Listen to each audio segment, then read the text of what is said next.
Hello and welcome to this February edition of Encouraging Social Impact in Business.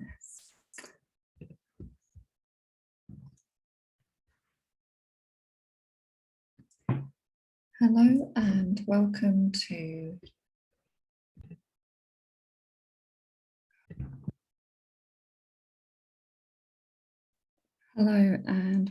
to this February episode of Social Impact in Business. I am delighted this month to be interviewing a guy whose ethical ethos in his own business really inspired me.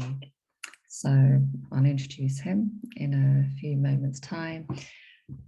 But for now, just for a few moments, I just wanted to share a little bit more around my intention and hope for these episodes.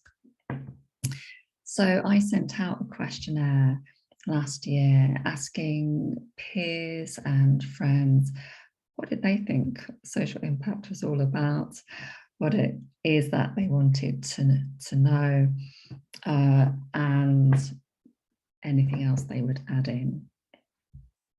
Something that came back unanimously was that people asked for these video chunks to be just bite-sized. And so, ever willing as I am, I have intentionally made that these episodes will only be kind of 10 to 15 minutes long, because I really don't want them to be yet another source of information that you have to squeeze into your full schedules. Just like you, I'm forever trying to find time to schedule in for me to just take some time off, spend time with the people that I love and do things that I love doing.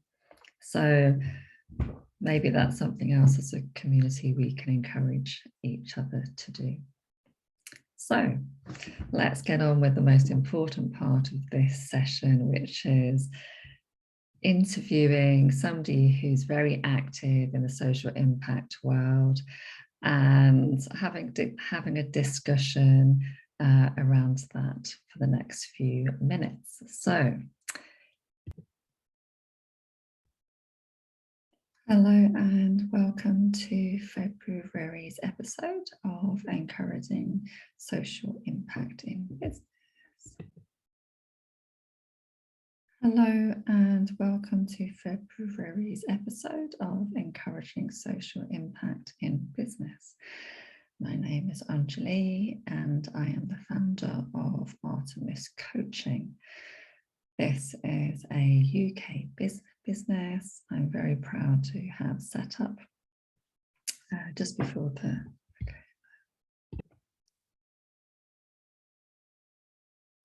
Hello and welcome to this month's episode of Encouraging Social Impact in Business. This month I am delighted to introduce a guy who has inspired my own ethical ethos when it comes to starting and running a business. So I look forward to introducing him in a couple of seconds' time. For now, I just want to say a little bit more about my intention and hope for these sessions. I've always been very passionate about social impact, particularly... Hello and welcome to February's episode of Encouraging Social Impact in Business.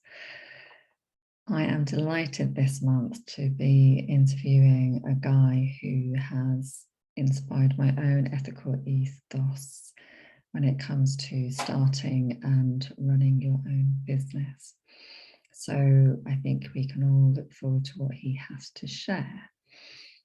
I also just want to take a couple of moments to share a little bit more around my hopes and intentions for these episodes that I will be offering on a monthly basis. For me, there's never really been a time like this where there has been so much support for social impact through business, responsible business and sustainability. So I wanted to offer something very small, but that I hope will be useful. The episodes will be just in bite-sized chunks because when I sent out my interview last year, asking peers and colleagues, friends, what they were making of social impact in business, what difficulties they were having, was there anything that they wanted to know, and how could these sessions be useful? What pretty much unanimously came back was that bite-sized chunks would be just so helpful in terms of juggling our very full schedules. So as willing as ever, as I am, then I've made sure that these sessions are just going to be 10 to 15 minutes long. So pithy interviews with people who are fully engaged in the social impact and business movement. So then that just leaves me to say a very warm welcome to Ralph Watson.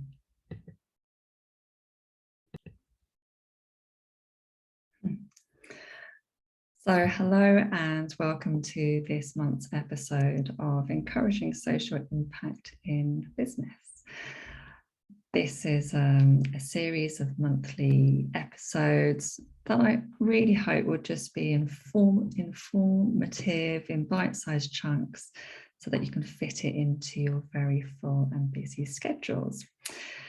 This month, I am delighted to be interviewing a guy who has really inspired me in terms of the ethical ethos in starting and running my own business.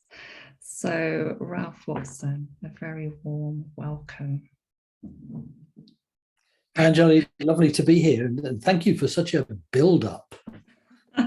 It's an honest one. Again, I think it goes to your credit, how humble you are in your own achievements. So I'll just share a little bit of what I know. So Ralph comes from a background of a wealth of experience in the telecom industry and business. Have I missed anything else, Ralph? Not really. I had about just over 20 years in telecoms and IT in the corporate world. Yeah. Before breaking out, before escaping. And you broke out into coaching, yeah? Yeah, initially in training. I set up my business initially was around leadership development training. Yes. What quickly became very clear was that training wasn't enough. There are too many people who will go in and deliver some skills and then take the check and run. But of course, it's what happens following that. Yeah. So then I got involved in the coaching and here we are. Yeah, great. Okay. So as Ralph knows, and as you will know if you saw the last episode, I'm just going to ask Ralph a series of questions that I actually honed from a questionnaire that I ran last year, asking peers, friends, what were they making of the whole social impact in business movements, what did they want to know? And so, yeah, Ralph, shall we just flow into those? Yeah, by all means, by all means. Okay, great. So, Ralph, then, what does social impact in business mean to you?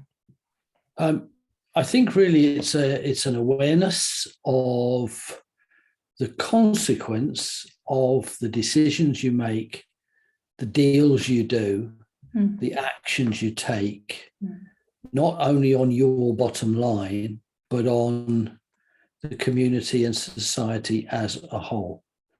Okay. Because so many people set up a business and they're focusing on the bottom line and everything's about that bottom line. I think it goes far beyond that, because achieving that bottom line can sometimes have a negative consequence either to your suppliers or to your customers or even your suppliers network and your customers network and then your immediate community and society as a whole. So I think really it's a kind of study of consequences to what will happen if and what will happen when. Great. Okay. So am I right in thinking then that for you, there's a lot of emphasis on the internal operations of the business, as well as the impact of that business on the local community and its customers?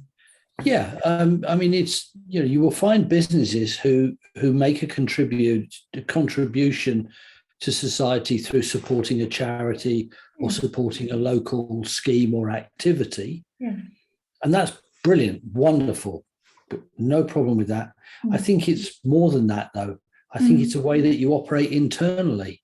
Yes. Social impact is not just about what people see, it's what they don't see. Yeah. That is probably even more so. So if I'm running an organization and I have employees, what are the consequences on my employees, on their families, on their communities, of the things, the decisions that I make? Yeah. Same with suppliers. If I need to negotiate hard with a supplier, I also need to not only think about getting the best deal for me, but what's the win-win and the win-win beyond that? Yeah. So for me, social impact it's like a spider's web, and you've got to be aware of every little ripple, every little shake at the center of that web. What's going to happen as it moves further out? I love that metaphor of that interconnectedness. With every decision that we make, it has that ripple effect. Yeah, absolutely. Thank you so much. Okay. You're welcome.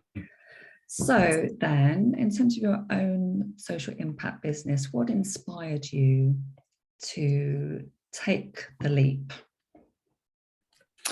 I guess we'd call it a chain reaction, really. Okay. Because I worked for organizations in the corporate world who were bottom line focused and really didn't care about the impact on their own employees or their suppliers or their customers. It's all about the money, to quote the song. It's about the cha-ching, cha-ching. And when I stepped out from the corporate world and set up my training business, part of what I was doing in delivering leadership development was encouraging those leaders to think outside of that me, team environment and start impacting within their organization in order to create that social impact outside of their organization. Yes. And then as I got more involved in the coaching, that led me then to start thinking about, well, coaching is pretty much the same thing. If I, as a coach, sit down with a client, I'm not only impacting the life of my client, I'm impacting the life of everybody with whom that client interacts. So we go back to that ripple effect. Yes.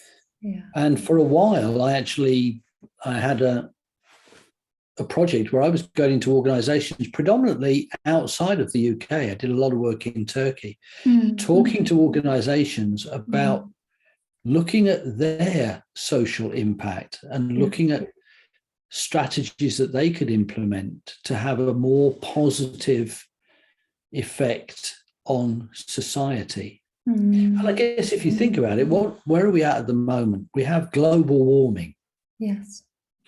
Now, what you've got there is social impact gone insane, because everything we do, every time you forget to flick a light switch off or something like that, there is that effect that goes on. Yeah. So I wanted to continue that. So as my coaching business began to transform and I began training coaches, I brought that ethos with me because I want the coaches that I train, that I mentor, that I develop to continue with that in mind, so that they take a really strong ethical framework, the way that they work with their client, being aware that it's not only their client's heart that they're holding, it's the heart of everybody that their client comes into connection with. So now we have the Association for Professional Coaching, which has 300 plus members, and it's my fervent hope, wish, and desire that every one of those members is making that positive impact. Yes. So my move, if you like, in the social impact world was to decide that instead of impacting one life at a time, I would start to have that influence across a whole network, which influenced across the whole network. And it's that 6 degrees of separation that says, I can't change the world, but together we can change the world, you know? Absolutely, yeah. Another beautiful metaphor there. And perhaps you are at home or working from home or in the office are already getting an idea of why I've personally found Ralph so inspiring in terms of this business. So, okay, so tell us a little bit more about your business then. My business. Well, I guess I wear 2 hats. One of them is as the originator of the Association for Professional Coaching, alongside some of my long-standing friends who are work in the same industry, if you like. And so a lot of my time and energy goes into training coaches, developing them, helping them to be the best they can be as coaches, and I hope helping them to build their sustainable coaching business with an awareness on the effect and the impact that their business has.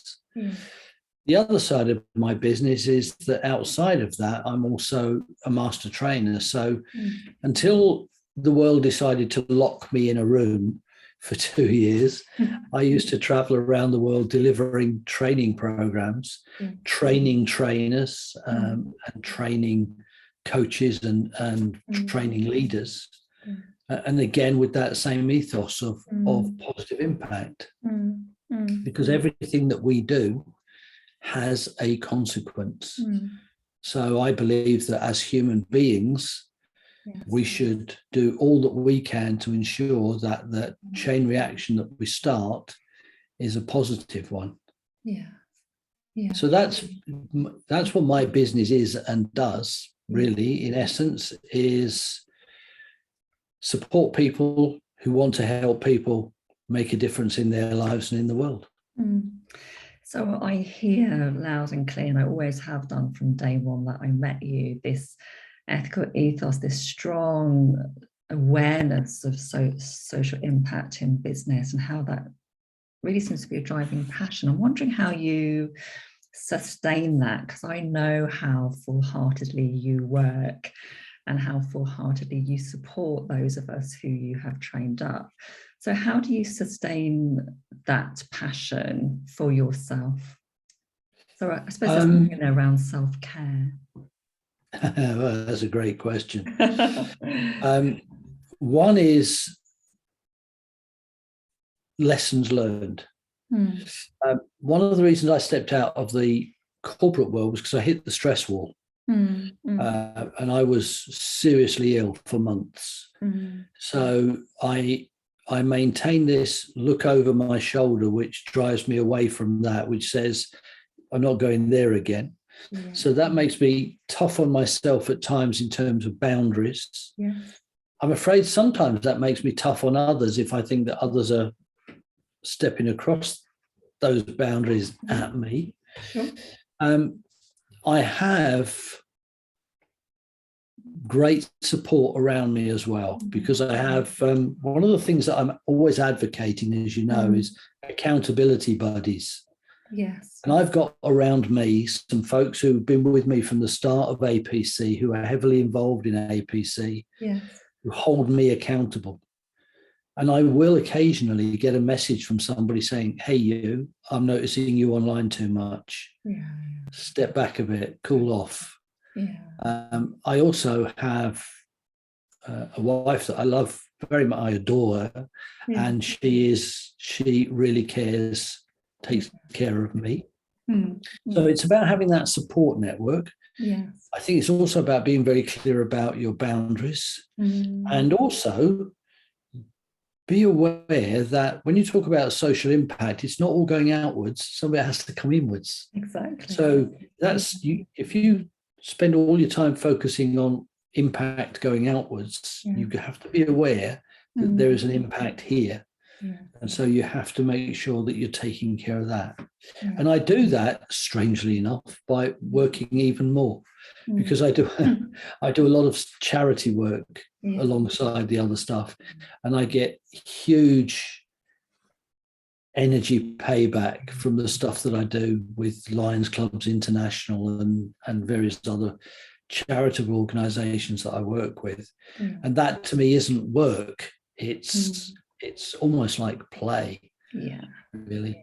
So I constantly monitor myself. I make sure that I take regular breaks. I make sure that I'm aware of the impact on me and my loved ones and those around me. Because if you can't pour from an empty cup. So if you don't take care of yourself, ultimately, you will not be able to take care of anyone else. Perfect points. So in which case then, if there was one piece of advice that you have received in terms of running your own business, that one bit of advice for yourself that you have received, what has been the most important one? I would share with you something that someone said to me many years ago when I first started this. That is, if you don't love people, get out of this business, because it's about people. So one, you've got to love people. You've got to love them enough to ensure that everything you do has a positive impact, not only for the ones you can see, but the ones you can't see. And learn to love yourself. Because unless you can love yourself, you cannot love others. So you've got to take good care of you. That's really strong. So that's the piece of advice I would give. It is think about not only the people you can see, but the people you can't see. And also make sure you're looking in the mirror and saying regularly, what am I doing to take care of me? We talk about continuing professional development. Well, I would also think of that as continuing personal development. And part of that is about taking care of the outer you and the inner you. Things like meditation, you do retreat, you go on retreat, things like that. When I've been working in India, I've made sure that built into that time in India has been that time out. When I'm working in Turkey, it's about that time out. Wherever I am, it's not just about go there, do the business and come away. It's go there, do the business, take the time out in a different environment to recharge, to energize before you come back. I think there's 2 points that you've mentioned in the last segment around doing something you feel really passionate about, that you really enjoy outside of your social impact focus is really important, but so is this self-care. So absolutely. As we move then towards the end of this interview, I'm just wondering if there's anything that you'd like to share with anybody who's listening and watching, anything about your business that's coming up over the next few months that you'd like people to know about? Well, a lot of my business focuses within the coaching kind of marketplace. So for professional coaches, for professional mentors, do come and have a look at the Association for Professional Coaching. We do a lot of CPD work. We offer a lot of support, a lot of development. We have a whole raft of CPD programs and workshops coming up over the coming months. Outside of that, I'm always around for people to have an informal chat with about the social impact of their business and how I might be able to help them to develop that. Okay. I don't do massive plugs. That's what I do. And what is the best way for people to contact you? Usually by email. It's my email address is ralph@theapcinternational.org. Yeah, I'll make sure. Or if you want the short one, yeah. if you want the short and really easy one, it's ralph@ralphwatson.com. If you can't remember that, I'm not very memorable. For sure. Well, I will make sure that they are both in the comments box. Ralph, thank you so much for taking You're very welcome. It's been inspiring as ever. So please do feel free to leave any questions or comments that you may have for Ralph or myself in the comments, and we will get back to you as soon as we can. Take good care and see you soon. Bye for now.